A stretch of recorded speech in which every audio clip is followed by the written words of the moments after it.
Well, what's so interesting about Ethereum, it's everything. I actually bought my first NFT today. And look, everything's priced in. Congrats. Was it a CryptoPunk? You got to tell us more about that, Raoul. It's nothing exciting. I just thought I'd have to do it. We'll come on to that when we talk about NFTs in a bit. But it was priced at 0.75 ETH.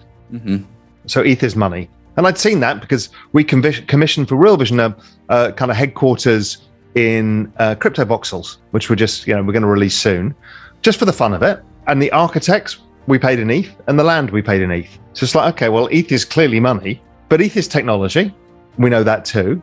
ETH is also a platform of which people are building a lot of different applications. So whether we talk about community tokens, NFTs, DeFi, a whole bunch of stuff, DAOs, they're all going to be on ETH. Now, will ETH be the only chain? No. Clearly, people use Solana for stuff, and there'll be a multi-chain world of which there'll be a few giants and a long tail of stuff. And that's pretty normal. But ETH has got really interesting because of this. And then, I came out with a piece in Global Macro Investor last month called The Greatest Trade. And, here's my macro head on again, is okay, we've got this adoption that is kind of exponential, right? It's growing at least twice the rate of Bitcoin, and it's by far dwarfing the rest of the space. Then the EIP 1559 comes along, and that reduces the supply. So that's clearly bullish for the price. And then when you look at the on-chain analytics, and everyone is bloody staking it because now it's a pretty clear run between now and ETH 2.0. So why would you not if you're a long-term holder? So everybody's staking it. So that's taken a ton of stuff off the exchange. There's tons that have gone into just holding, tons that are locked up in DeFi, tons that are locked up in NFTs, and you're left with, I don't know, as of today, 11% of the entire supply of Ethereum available, and it's going down every day, and the demand is going exponential. The only outcome is an exponential rise in price. There's no other outcome. So I just want to talk briefly about what sort of network effects you look at. I know I've seen some of your Twitter threads, and it's been great. Is it address adoption? Is it number of holders? What is it? It doesn't really matter. There's a lot of macro guys that will be annoyingly kind of hand wavy, like if it's being adopted at speed, it's going to work. And everyone's like, well, what exactly can I model that in a spreadsheet? No, forget about it. It's irrelevant. If you look at the rate of adoption that's going on of the entire crypto space, and this is my true north. This is all I need to know. There's one single thing I need to know and nothing else. So we know that it's growing at 113% a year in terms of number of users. And we will assume that over time, that trend rate of growth falls a bit. So if it falls from this year and goes down to 83%, so that's a significant fall in the growth rate. And we saw the internet do similar, but it was at peak growth was 63%. We're at 113. It gets by the end of 2024 to 1 billion people. And that gets us to about 3 or 4 billion people by 2027, 28. Okay, so a blind chimp can choose a cryptocurrency and get rich.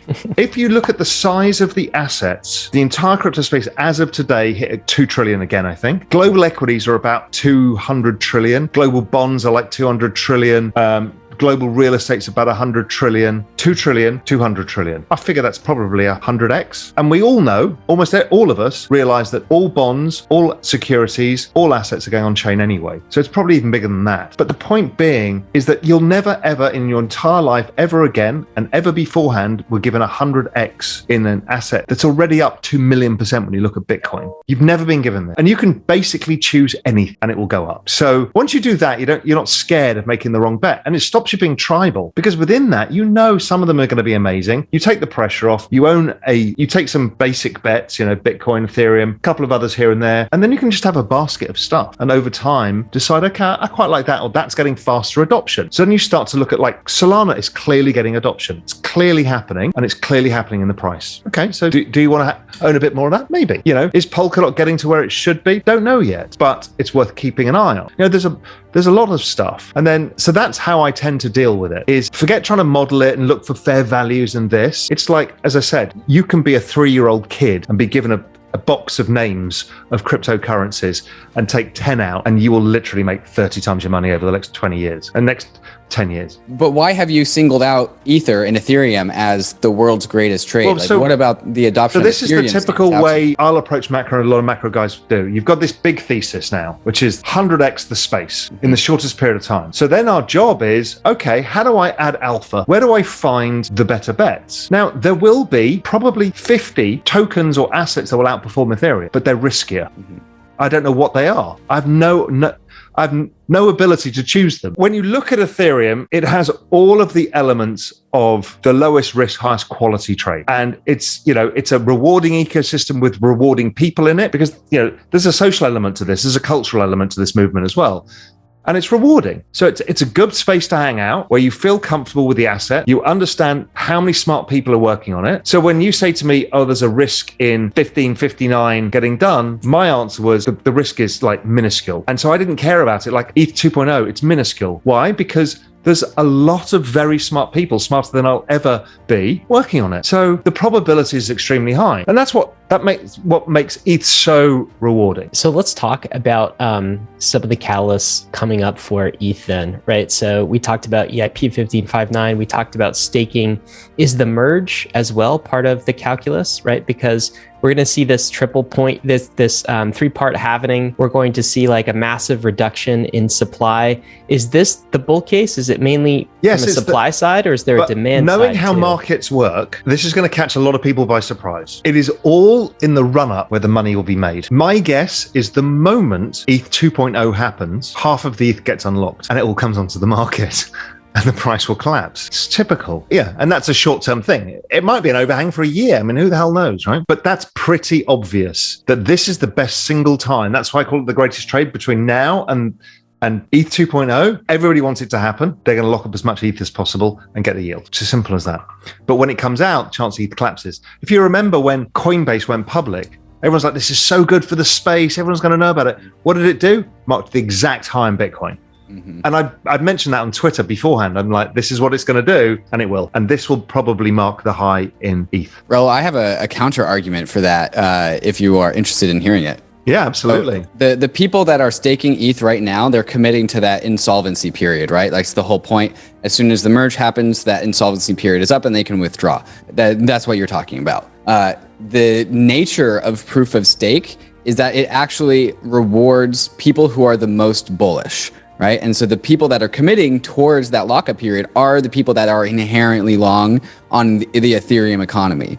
And so while and Ether definitely appreciated significantly since some of these, amounts of Ether got locked up. And so by definition, there will be people who want to, realize those gains, but they are also going to be the population of people that are most inherently tied to the health of Ethereum itself, and they're most interested in the long-term success of Ethereum. So if there's any population of people that's not going to dump right after the unlock period happens, it's the people who are ready to take a year of insolvency. And that doesn't matter. It's the marginal change that matters. Right now, the marginal change is more and more people locking up ETH, right? The rate of change of people locking up is still extremely high. What will happen is the rate of change of people staking will fall. It's as simple as that. The bull case is that, of course, there's a load of people who are just going to stake and just leave it there. And that's good, because that's the long-term health of the system. Nobody's in this for the quick buck, but there's a shit ton of people, yourselves included, who will end up selling some ETH because they want to buy a house or get married or do all the stuff that costs fiat money. Buy some NFTs though, maybe just that. Maybe, but at some time you're going to spend some fiat money on something. Raoul, and it could be NFTs. What's your preferred narrative for Ethereum? So, and then do you have a different narrative for ETH, the asset, right? There's all of these different narratives. No, I think it's all it's people trying to overthink everything. ETH currently is a platform, that's how I think about it. It's a platform from which to utilize their blockchain to transfer value, to store value, and to create applications on top. So, is elements of it money, as we talked about? Yes. Are elements of store of value? Yes. Are elements pure technology? Yes. I mean, it's everything. So, it kind of is still the vision that Vitalik had of the kind of internet computer. I mean, it is that, but that sounds a bit restrictive. It's kind of I call it the internet of value, and you could call it the platform of value. And it's not exclusive, because others can do similar things, but nothing has the scale, the scope that Ethereum currently has.